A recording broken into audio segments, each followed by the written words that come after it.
Tell me, Gandalf, did you think these plans and schemes of yours would go unnoticed? Unnoticed?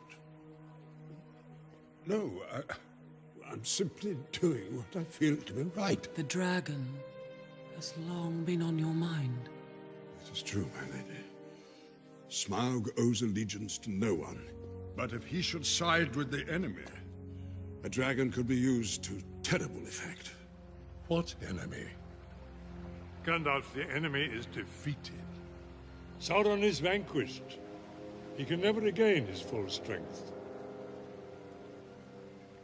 Does it not worry you that the last of the dwarf rings should simply vanish, along with its bearer? Of the 7 dwarf rings, 4 were consumed by dragons. 2 were taken by Sauron before he fell in Mordor. The fate of the last dwarf ring remains unknown.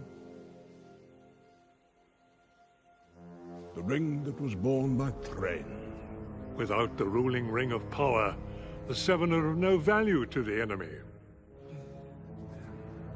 To control the other rings, he needs the one. And that ring was lost long, long ago. It was swept out to sea by the waters of the Anduin. Gandalf, for 400 years we have lived in peace, a hard-won, watchful peace. Are we at peace?